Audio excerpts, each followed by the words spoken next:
Joining us on set, Stephanie Link this morning. Hightower Advisors, Chief Investment Strategist. He's also a CNBC contributor. How do you account for the long time that you haven't been here with us? I didn't realize it's been 5 years since you've been on set with us. Yeah, we see you all the time. We do. 6 o'clock in the morning. I just looked over at her and kept talking. Usually with a Christmas tree. You wanted the tree, so we had to do that's one that. reason. But it's great to be here in person. Thanks for having me. It's great to see you. When you're on set, do you still want to avoid macro stuff? I'm just looking at everything to talk about, and I finally see that you want to talk about banks and stuff like that. But can we just start with talk macro? Atlanta Fed? I mean, why would we cut rates if GDP is running? I don't know. We got to be careful about the Atlanta Fed tracker. I know. It's more directional than anything. But you would say consumers are in pretty good shape. I think they are. I do. I mean, I know we get a big jobs report this Friday, but weekly jobless claims are still very under control, under 230,000. That's the leading indicator. The number on Friday is a backward-looking number, so we'll watch the numbers. But their spending was up 0.5% month over month. Income was up 0.4% month over month. These are the numbers we got last week. And oh, by the way, wages are running at 5% growth annualized. So that's good. And card spending, Chase card spending actually showed an acceleration in August versus July. So consumers doing their job, they're spending, that's great. But we also have business investment. I mean, durable goods, ex-transportation, rose 1.1% last month. So you're seeing not only AI, data center, all that, but you're seeing real demand and a CapEx cycle. Are we going to hear the numbers aren't trustable, Sorkin? From who? From which DLS? Side, which side of the... That's what I'm saying. What if it's really a good number? Then what do they say? I shouldn't say which side of the aisle. There's only one side of the aisle. She said it's going to be a big number. I think you meant an important number. Good news is good news no matter what, Joe. Right, but is it immediately going to be undercut in terms of we can't believe the numbers anymore? That's what I'm saying. Not yet. Okay. Too early. You sure? Yes. All right, I'm going to hold you to... Oh, actually, I don't think I'm here for that. It's a bad day to be off, but... Sorry. Yeah? Isn't the jobs report? I can't... I got things. I got places to go, people to... We all have lives. I mean, you've been... the summer's over. Summer's over. Summer's over. Yep. But it's not over. It's still, like, sort of summer. Weather's still nice. But look, at the end of the day, we care about earnings because stocks follow profits on the way up and on the way down, and earnings came in at 11%. Everyone thought it was going to be 5%. Yeah. Revenues came in at 6%. Everyone thought it was going to be low single digits. So we care about the economy because it filters into earnings, and earnings have been pretty good. Other than, so you mentioned the banks. You like the banks? I do like the banks. You do? You've been owning Freeport for a long time, too, haven't you? I have. Well, look, if you believe in AI and you believe in data center, you need grid. If you believe in EVs, you need the grid. You need copper. If you believe in housing, I'm a big housing bull. I think that we're just starting to see a recovery in housing, and these stocks have actually done really well in the face of not great earnings.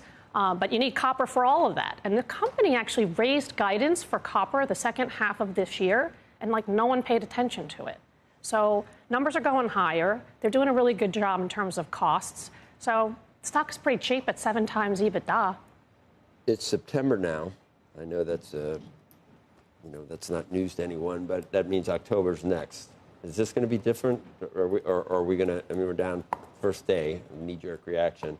You don't look overall at October being a time when the stock market makes lows. September typically is worse than October. Yeah, because we make lows in October. That's right. So we have maybe a rocky 6 weeks. So I think you take advantage of that because of what I just said, because earnings are actually better than expected. And oh, by the way, we're up 30% from April. Well, so it would be fine to have a 3-5% pullback or any kind of a pullback. I think you buy it. I think the fourth quarter is going to be very strong. And so I think you want to be buying some of the volatility. Journal's helping. Stocks in the U.S. stand at their priciest level ever. The S&P 500 has never been this expensive, nor more centered on fewer companies. Okay, that's true. So who decides? Does an editor decide to look at that? How does that work? That's true that the overall market is expensive, but that's why I like the banks, because they're not expensive. That's why I like the Freeport. That's why I like housing. I like discretionary, too. Back to school was really pretty good. Especially if you had the right stuff. How do you feel about the consumer? Only because we've got the McDonald's CEO who's going to be joining us later. They have talked about how they've seen consumers, particularly at the lower end, who definitely seem a little cash strapped, who are looking for bargains, who are looking for value. I kind of think that's always the case, that the lower end is always kind of struggling a bit, right? So, but I would say that inflation has come down, gasoline prices are down double digits, you have jobs. So it's the labor market that really matters. And as long as people have jobs, they spend. We're a nation of spenders, whether we have the money or not. I mean, it's just the facts. You don't delve into the political side of things ever, but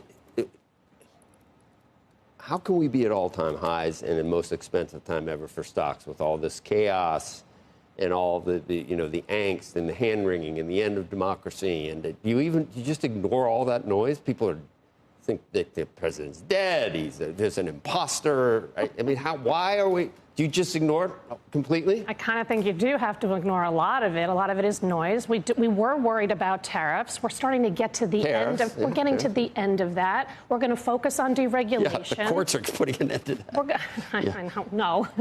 But my point being is, like, I think we're like in the 7th or 8th inning in terms of the tariff talk, right? And companies are dealing with it. So now we're going to then focus on the growth part of the administration and the deregulation and low taxes and fiscal stimulus next year for the consumer. So I kind of think that the markets should be where they are, but I think that the broadening out is much healthier, and I'm glad to see it.